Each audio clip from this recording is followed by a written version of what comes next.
chers frères, les Arabes de l'ère païenne ont innové une pratique, celle de An-Nasa ou An-Nasi. Il consiste à augmenter l'année en lui intercalant pour différentes raisons un mois de plus. Ils ont ainsi déréglé les saisons de pèlerinage et les mois sacrés. Ainsi, le Hajj tombait parfois au Muharram et d'autres fois dans Safar pour revenir tous les 20 ans en Dhul Hijjah.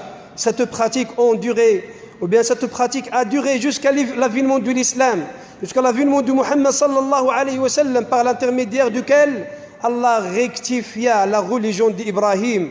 Le pèlerinage de l'adieu, en effet, correspondit à Dhul Hijjah.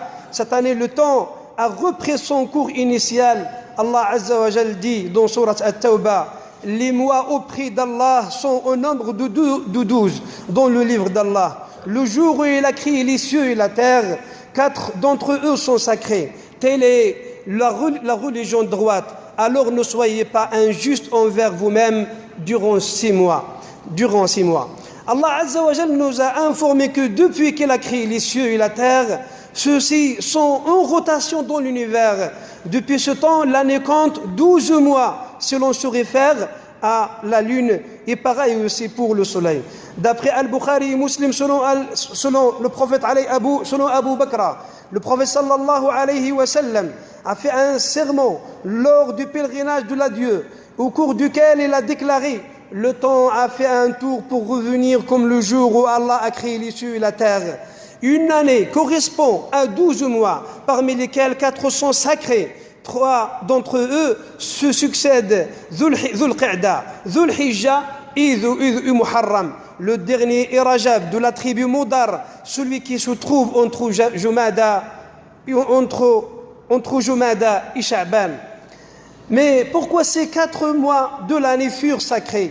Plusieurs hypothèses sont avancées pour expliquer la raison. Selon Ibn Abbas, Allah Azza wa Jal a choisi 4 mois de l'année pour les rendre sacrés et pour que les hommes leur vouent une considération particulière. Ainsi, il est plus grave de commettre des péchés au cours de ces différentes périodes. En parallèle, les bonnes œuvres y sont plus méritoires et bénéficient d'une meilleure récompense. D'autres hypothèses donc évoquent la vie que Allah Azza wa Jal il a fait en sorte pour que ces moments-là et 6 mois donc soient des moments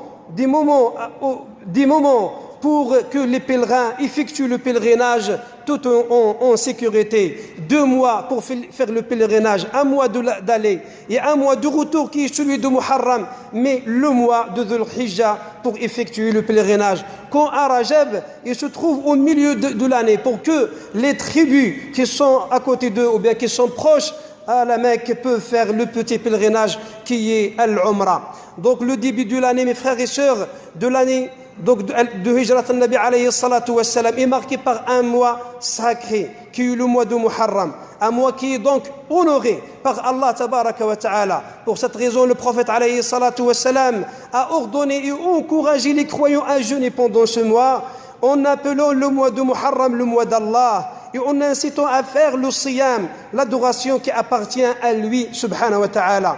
Dans un hadith rapporté par l'imam Muslim, le prophète sallallahu alayhi wa sallam dit: le meilleur jeûne après celui de Ramadan est le jeûne effectué pendant le mois d'Allah Muharram. Et dans un autre hadith rapporté par Aïcha radiyallahu anha, les gens de la tribu de Quraysh jeûnaient le jour de Ashura à la Mecque, à l'événement de l'islam, avant l'événement de l'islam. Puis à son arrivée à midi, le prophète sallallahu alayhi wa sallam remarqua que les juifs jeûnaient ce jour et il les interrogea à ce sujet. Ils lui répondirent que c'est un jour pour eux, et c'est un jour de fête car il correspond à un jour où Allah a sauvé le prophète Moussa alayhi salatu wassalam et son peuple en lui ouvrant la mer et en noyant à sa suite Pharaon et ses soldats. Moussa le jeûna. Alors, pour remercier Allah, le prophète sallallahu alayhi wa sallam ordonne à les musulmans, ordonne à l'heure de jeûner ce jour en rétroquant aux juifs: ne sont plus dignes que vous de Moussa, ne sont plus dignes de nous réclamer de Moussa que vous. ainsi il jeûne à ce jour et comme on recommanda aux musulmans de le jeûner. Donc mes frères et sœurs,